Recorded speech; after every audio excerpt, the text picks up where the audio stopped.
శ్రీగురుభ్యో నమః. హరి ఓం. శ్రీమహాగణాధిపతయే నమః. శ్రీమహాసరస్వత్యై నమః. శ్రీగురుభ్యో నమః. అస్మద్గురోః విద్యానందనాథ గురుచరణారవిందాభ్యాం నమో నమః. అస్మద్గురోః కాశ్యపగోత్ర పవిత్రం నారాయణయతీశ్వరఛాత్రం వందే దాసకుటిస్థం రామానుజదాసస్వామినం నమో నమః.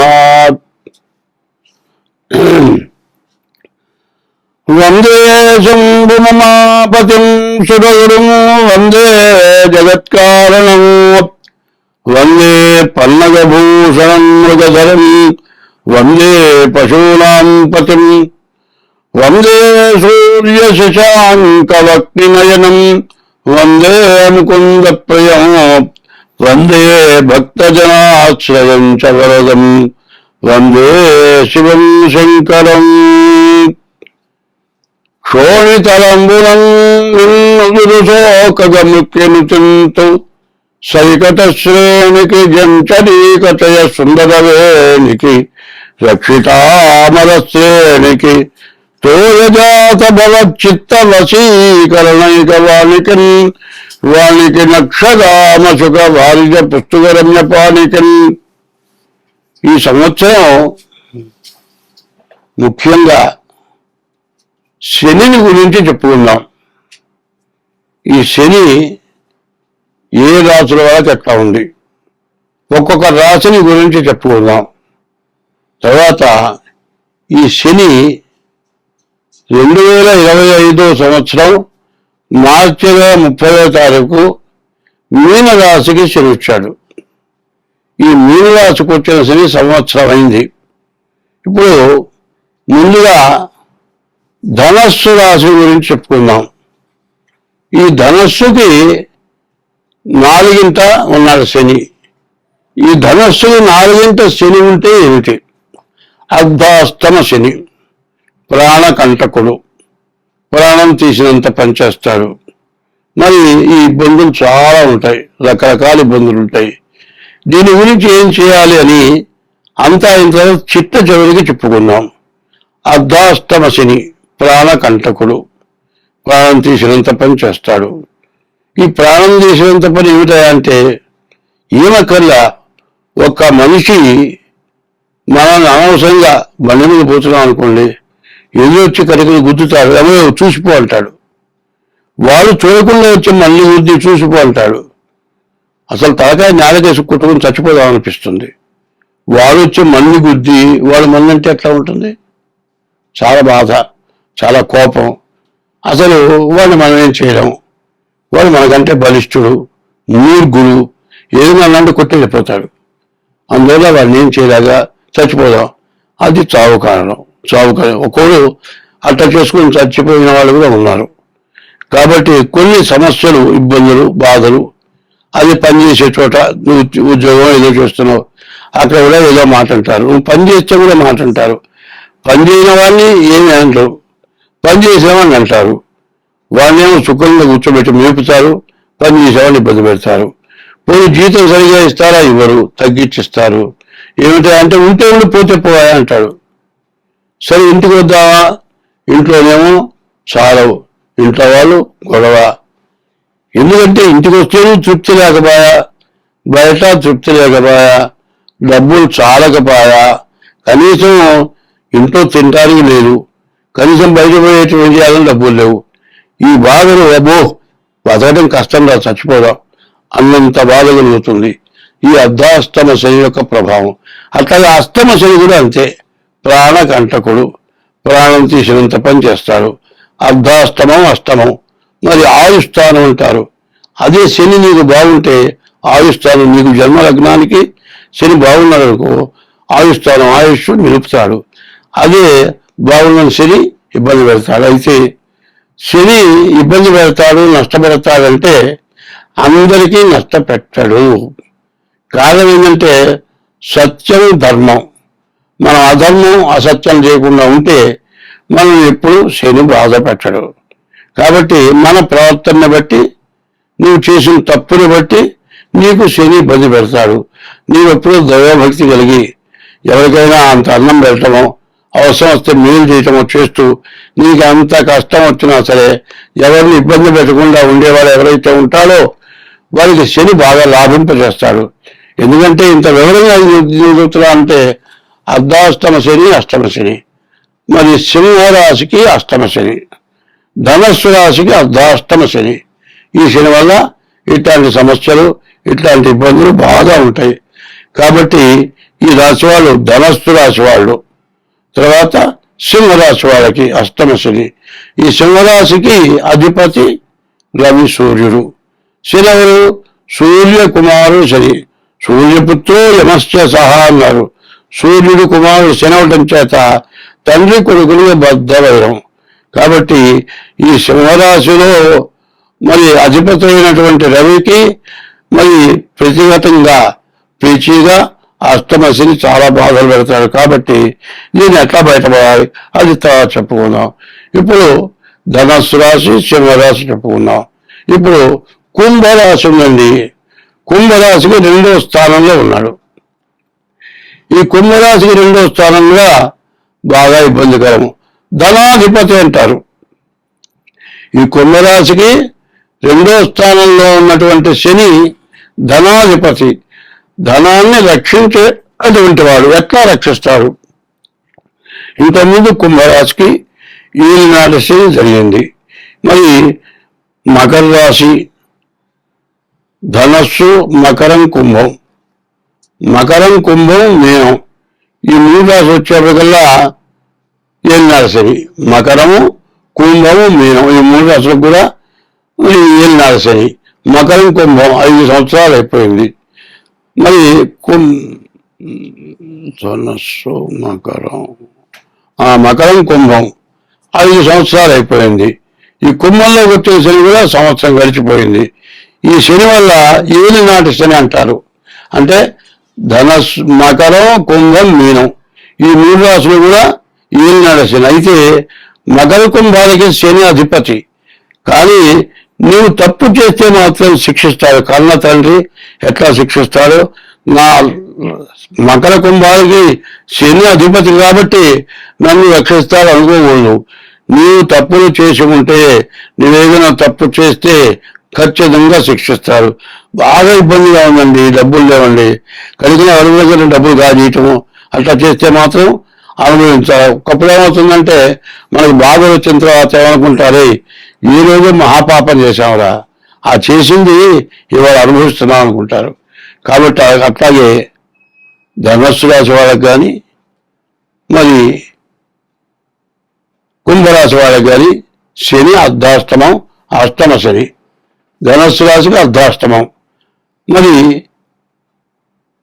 సింహరాశికి అష్టమ శని. ఈ 2 చోట్ల శని చాలా బాధలు, చాలా కష్టాలు చెప్పడానికి వీలు కాని పరిస్థితులు ఉన్నాయి. ఇవి ఇక తప్పవా అంటే తప్పుతాయి.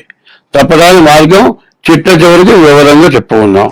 అయితే ధనస్సు తర్వాత సింహం అయిపోయింది. ధనస్సు, కుంభం, సింహం ఈ 3 రాశుల సంగతి చెప్పుకున్నాం. ఇప్పుడు సింహరాశికి అష్టమంలో శని, ధనస్సు రాశికి అర్ధాష్టమంలో శని, కుంభానికి ద్వితీయంలో శని. 2 అయిపోయింది. మరి సింహము, ధనస్సు చెప్పుకున్నాం. ఇక 3 ఏంటి? కుంభం చెప్పుకుంటాం. కుంభరాశికి 2వ స్థానానికి వచ్చాడు. అంటే 1వ స్థానం, 12వ స్థానం అయిపోయింది. అంటే మకరంలో 12వ స్థానం, మకరంలో వచ్చేపటికల్లా 1వ స్థానం, కుంభంలోకి వచ్చే 2వ స్థానం, మరి అట్లాగే ధనస్సులోకి వచ్చేపటికల్లా ధనస్సు, మకరం, కుంభం ఈ 3 రాశులు ఎట్లా ఉంటాయి? మరి ద్వాదశం, జన్మం, ద్వితీయానికి కుంభం వచ్చారు. ఈ కుంభంలో ఉన్నటువంటి శని ధనాధిపతి. ఇంతకుముందు నీకు ఏలినాటి శనిలో బాగా అప్పులు చేసే ఉద్యోగం పోతుంది, బతకడానికి చాలా ఇబ్బందిగా ఉంటుంది, ఇంట్లో అందరికీ రోగాలు, జబ్బులు, యాక్సిడెంట్లు ఇట్లా రకరకాలైన ఇబ్బందులు కలుగుతాయి. ఎన్ని డబ్బులైనా సరే మిగలవు. ఉన్నది కాక అప్పులు చేయటం, అప్పులు కావాలంటే ఇవ్వాలి, మన అవసరాన్ని చూసి ఏదైనా తాకట్టు పెడితే ఇస్తానంటాడు. వాడు ఏం చేశాడు, నీకు ₹1,00,000 తీసుకున్నాం అనుకో, వాళ్ళు 5,00,000 రాసి రిజిస్టర్ చేసుకుంటాడు. ఇది కాక చెక్కులు తీసుకుంటాడు, డబ్బులు వడ్డీ కానీ తీసుకుంటూనే ఉంటాడు, వేధిస్తూనే ఉంటాడు. ఈ కుంభరాశిలో వచ్చేటటువంటి శని వల్ల మొత్తం నా గట్టు డబ్బులు అంటాడు. ఇట్లా చచ్చిపోదామన్నంత బాధ కలుగుతుంది. అయితే ఈ కుంభానికి ద్వితీయంలో శని ఉన్నాడు కాబట్టి అప్పులు మొత్తం తీరిపోతాయి. నువ్వు చేసే ఉద్యోగం సక్రమంగా చేసుకుంటావు, నీ ఉద్యోగంలో ఆదాయం బాగా వస్తుంది. కానీ ఎంత సంపాదించినా కూడా వచ్చే డబ్బులు తిండికి మిగలవు, అంత ఇబ్బంది పడతావు. కానీ నీ బాకీలు తీరిపోయి నీ ఆస్తులు నీకు దక్కుతాయి.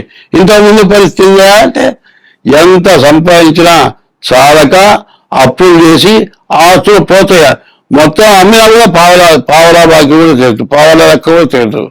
ఇప్పుడు మొత్తం తీరిపోతాయి, నీ ఆస్తులు మిగులుతాయి, బాగుపోయే లక్షణం కుంభరాశికి ఇప్పుడు వచ్చింది. ఇందాక సింహరాశి చెప్పుకున్నాం, రెండవది ధనస్సు రాశి చెప్పుకున్నాం, ఇప్పుడు మూడోది కుంభరాశి చెప్పుకున్నాం. ఈ 3 రాశులు అయిపోయాయి. ఇప్పుడు మీన రాశి ఉంది. ఈ మీన రాశికి వచ్చేటికల్లా జన్మంలో శని 2వ భాగం. కుంభరాశి మీనరాశి 2 రాశులు. కుంభరాశిలో 2 సంవత్సరాలు 6 మాసాలు ఉన్నాడు. మీనరాశికి వచ్చేప్పటికి సంవత్సరం అయింది. ఈ శని అక్కడికి 2 సంవత్సరాలన్నర, 1 సంవత్సరం, 3 సంవత్సరాలన్నర అయిపోయింది.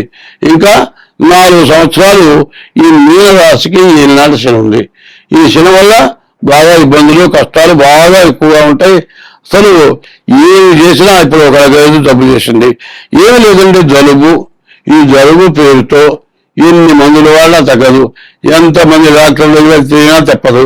ఎన్నో పరీక్షలు చేయమంటాడు, ఎక్స్రేలు చేయమంటాడు, ఎన్ని తీసినా కావాలని ఇంకా టైం పడుతుంది, తెలియాలి. ఇట్లా తిప్పలు పెడతారు. ఒక్క జలుబుకి 2 లక్షలు 3 లక్షలు దొరుకుతాయి.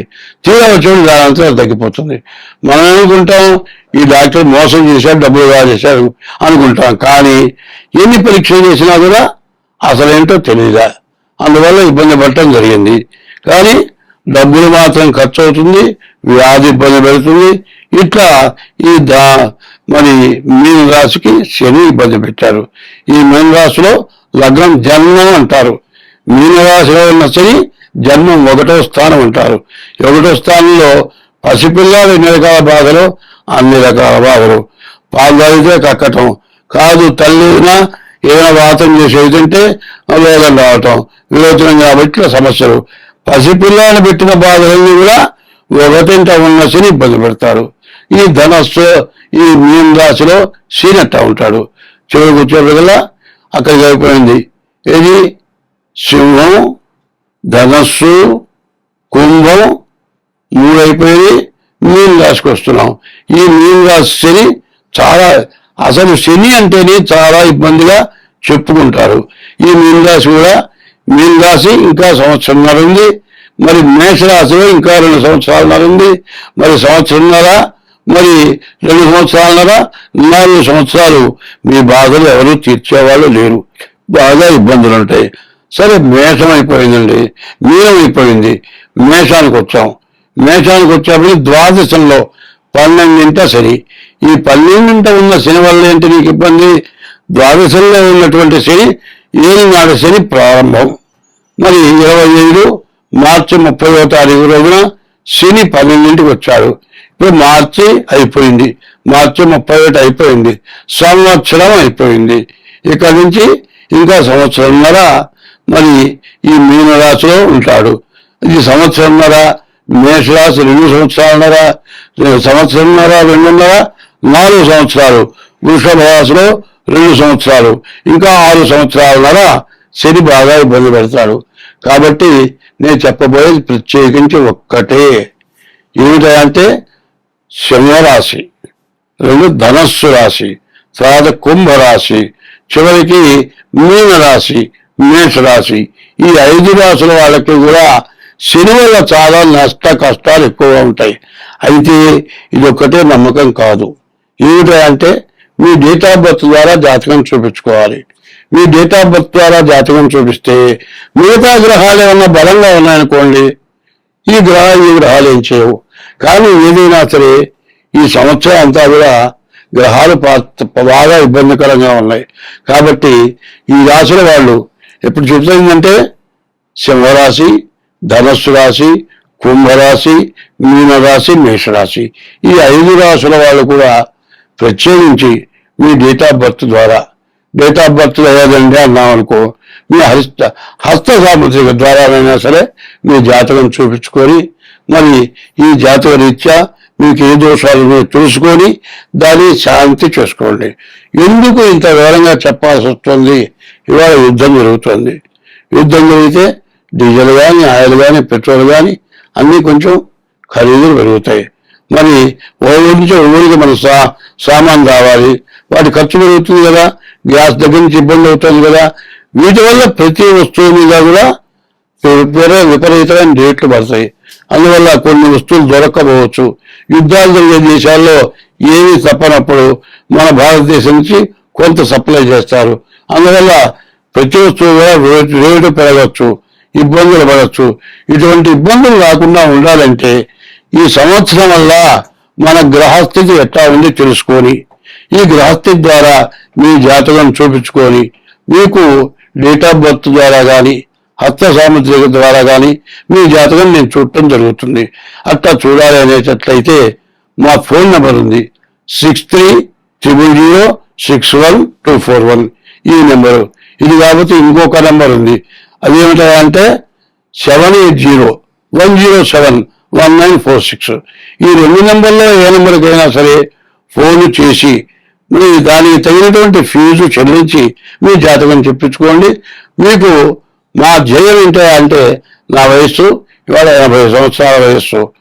ఎంతవరకు నేనే కాదు ఎవరైనా సరే ఒక వయస్సు పెరిగిన తర్వాత, ఎన్నో కష్టాలు పడ్డ తర్వాత అవతల వాళ్ళు కష్టం చూడలేక వాళ్ళు బాగుండాలనే కోరిక ప్రతి వాళ్ళకి ఉంటుంది.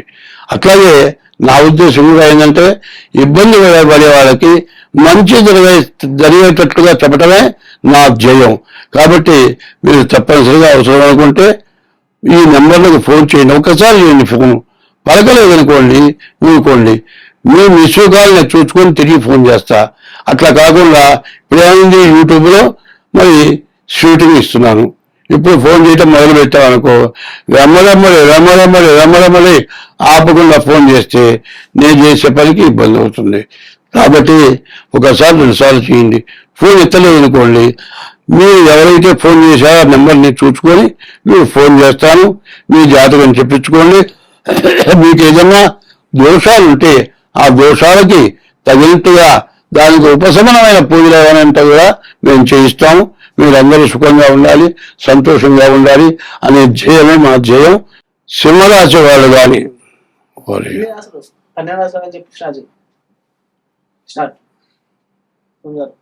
నువ్వు మాట్లాడటం కానీ నేను చదువు చెబుతాను. సింహరాశి కానీ, ధనస్సు రాశి కానీ, కుంభరాశి కానీ, మీనరాశి కానీ, మేషరాశి. మరి సింహం, ధనస్సు, కుంభం, మీనం, మేషం, ఈ 5 రాశులకి శని బాగా లేదు అని చెప్పాను. ఈ శని బాగా లేని వాళ్ళకి ఏం చేయాలి?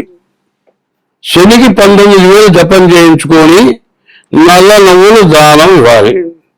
తర్వాత మరి శనికి నల్ల నువ్వుల నూనెతో అభిషేకం, నల్ల నువ్వులతో పూజ, నల్లగుడ్డ శనికి మెళ్ళ వేయాలి, శని దగ్గర దీపారాయణ చేయాలి, కొబ్బరికాయ కొట్టాలి, చేతనైతే బ్రాహ్మణ చేత పూజ చేయించుకోవాలి.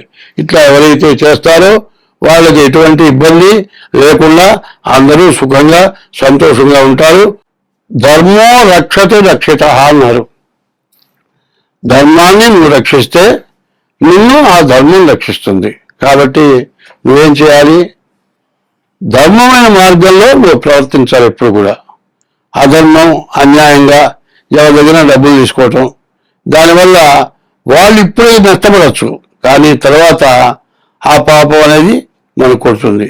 ఈ విధంగా కొంతమంది ఏం చేస్తారు, మరి ఆవు బలవుడిని కానీ ఆవును కానీ మేపుతారండి.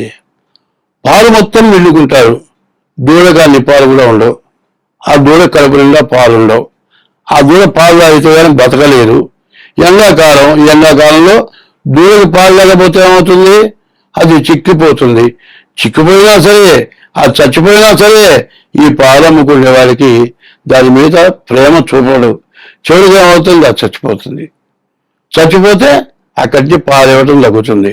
దాన్ని ఏం చేస్తారు, చర్మం తీసుకొచ్చి లోపల గడ్డ గాలి పెట్టి కుట్టి దాన్ని తీసుకుంటే కూర్చోబెడితే నా దూడ వచ్చింది అనుకుని అప్పుడు పాలిస్తుంది. ఏ పాలు ఇచ్చినా సరే దూడ మీద కడికని వచ్చి తన దగ్గరికి వచ్చి మూడు దగ్గరికి వచ్చి నా విధమో చేయడం అట్లా చేస్తుంది ప్రేమ.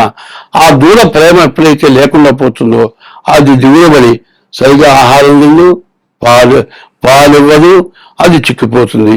మరి ఏమిటి, దూడకి నీవు అన్యాయం చేశావు, ఆ దూడ బతకడానికి లేకుండా చేశావు.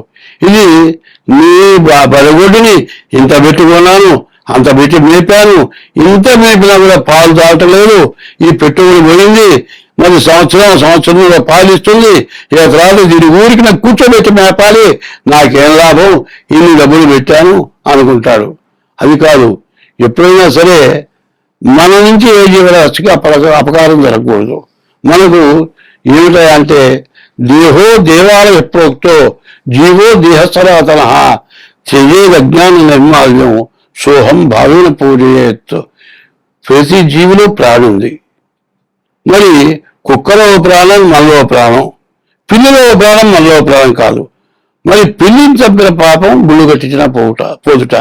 అట్లాగే మన నుంచి ఆగలి తేలుకు కానీ పాముకు కానీ అపకారం చేసే మనస్తత్వం ఉండకూడదు. పాము వచ్చిందండి చంపేద్దాం అనుకుంటాం, మరి దానికి ఒక శాస్త్రం ఉంది.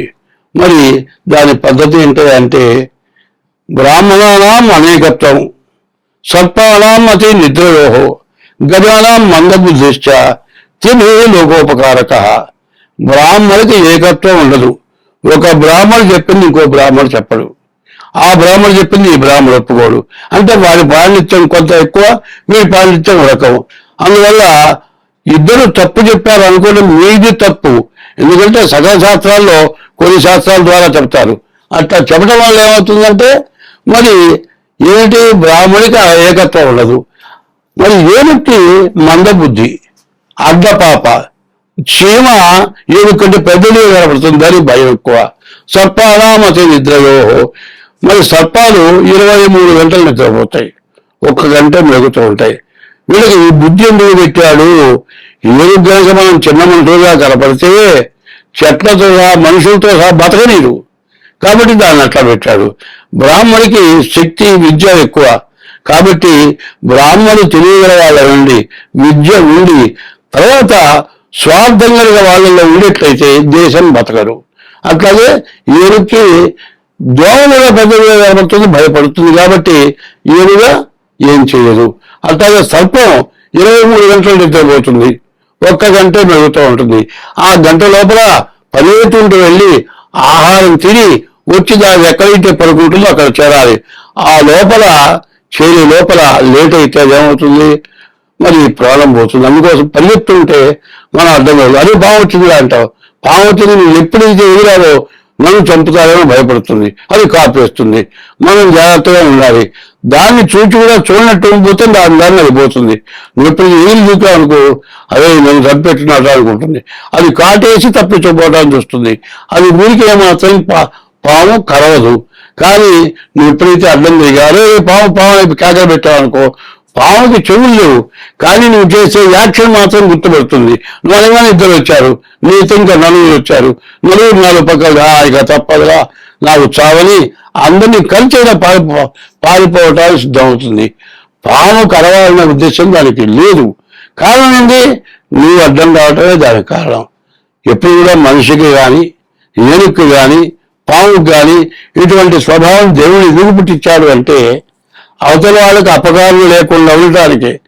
బ్రాహ్మణులు ఏకత్వం లేకపోవటం, ఏనుగుకి చీమ కూడా ఏనుగు కంటే పెద్దదిగా కనపడటం, పాము 23 గంటలు నిద్రపోవటం, 1 గంట మెలుగుతూ ఉంటాం.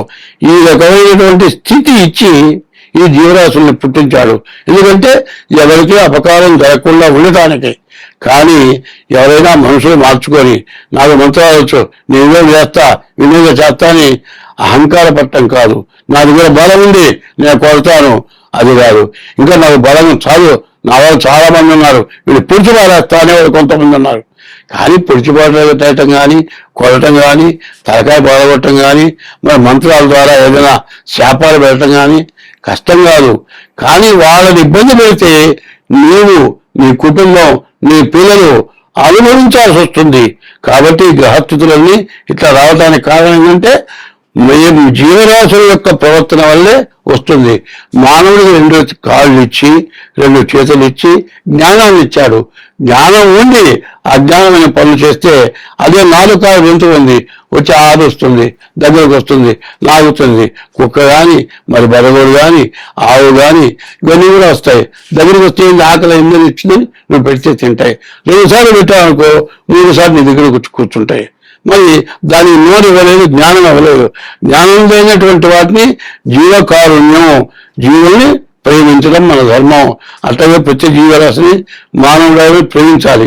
నువ్వు తినగలవు, నువ్వే అడగవు, నాకు ఆకలింది అన్నం పెట్టాలి అంటే పెడతారు, వాళ్ళు అవి అడగలేవు. అట్లాగే అటువంటి నువ్వు లేని జీవరాశుల్ని పోషించడం మానవ ధర్మం. అట్లా ఎవరైతే ఉంటారో ఏ గ్రహాలు ఏమీ చెయ్యవు. అది మాత్రం గుర్తుపెట్టుకోండి. ధర్మంగా బతకండి, అధర్మమైన పనులు చేయబాకండి. ధర్మమైన పనులు చేస్తుంటే నిన్ను ఏ గ్రహాలు ఏం చేయవు. అధర్మమైన పనులు చేస్తే నువ్వు, నీ భార్య, నీ కుటుంబం, నీ వంశం దెబ్బతిరిపోతుంది. స్వస్తి.